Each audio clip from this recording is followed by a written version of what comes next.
week's episode, we are talking about my evening routine. Now, if you caught last week's episode, that was my morning routine. So if that's something that you're interested in, make sure that you go check that out. So today we're talking about the evening routine. Now, I want to start off with kind of backtracking to my workday shutdown routine. So if you didn't listen to that previous episode, it's basically like writing down tomorrow's to-do list, reviewing my affirmations, plugging in all my devices, doing a 10-minute tidy, laying out the next day's stuff for miracle morning, filling my diffuser, getting, blowing out my candle, whichever I use, and then filling up my Yeti cup for the next day. Okay, so starting at 5 p.m., which is when my workday ends, I usually do some yoga. So, depending on how I'm feeling, sometimes days are more stressful than each other. So, I feel like that doing yoga, and this is just a short practice, not like an hour or anything. It's just, usually 20, 30 minutes just to kind of wind down from the day. I feel like it's really, really helped.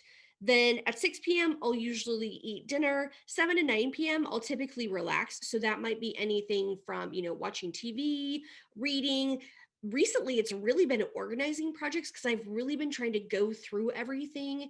Anything that I'm not using, I'm trying to purge it, trying to get rid of a ton of stuff. So that way, when I do move, maybe eventually someday, that I will have all that stuff ready to go and it'll just make it so much easier. I won't have to sort through everything. So at 8:30 is kind of the beginning of my evening routine. So I'm going to fill up my smaller Yeti cup, which is my 16-ounce one. That's kind of the one that I, take around the house with me.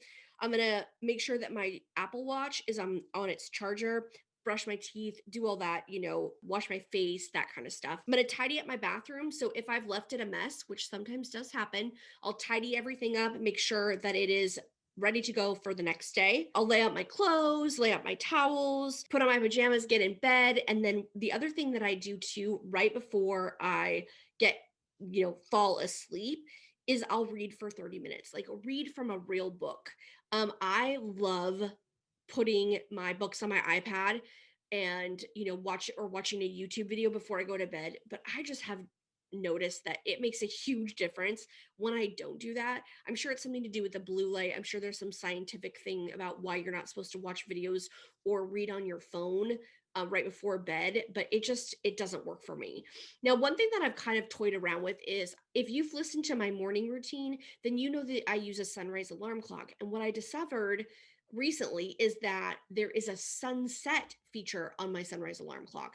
So I've kind of been playing with that a little bit, is that, I set it to go down, the sunset goes down at, 9 o'clock. So that way it's just a way of like easing myself into sleep. Because if you have not followed me along on Instagram, sometimes sleeping is tough for me. Sometimes my brain is going a million miles an hour. So I always have a journal by my bed too. So if there's something that I think of in the middle of the night, I will write that down in a book, a notebook, journal, whatever you use. I used to sometimes do it in my phone, but then I realized, well, that kind of defeats the purpose of putting it in your notes app so you don't forget it, because then the blue light comes on and you're like, boom, wide awake. So I always use a notebook, piece of paper, whatever the case may be, whatever you feel most comfortable with. But I always have that so that way I can jot down notes. But getting sleep is super important. I need as much sleep as possible. I'm just one of those people that needs more than I guess the average. I know some people can get by on like 2 hours of sleep. That is not me.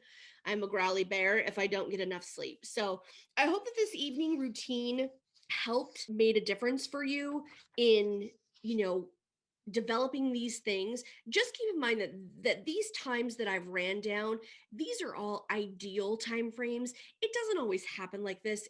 I am a schedule driven person, but things ebb and flow. It's not always. I might end up doing yoga right before I go to bed. Sometimes I'll do a bedtime yoga. So this is fluid, but this is what ideally I would like it to be.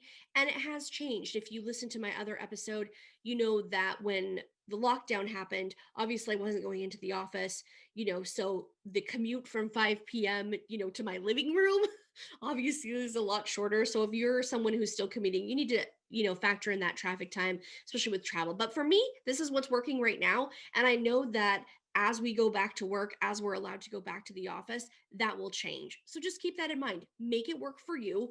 Do a lot of research. There's a ton of people that post their routines. There's a lot of YouTube videos about it. And I encourage you to find a routine that works for you, that maximizes your time, because the entire day can go by. You fall into bed exhausted and you're like, what did I get done? What happened today? So I think by having these routines, it can really help keep you on track.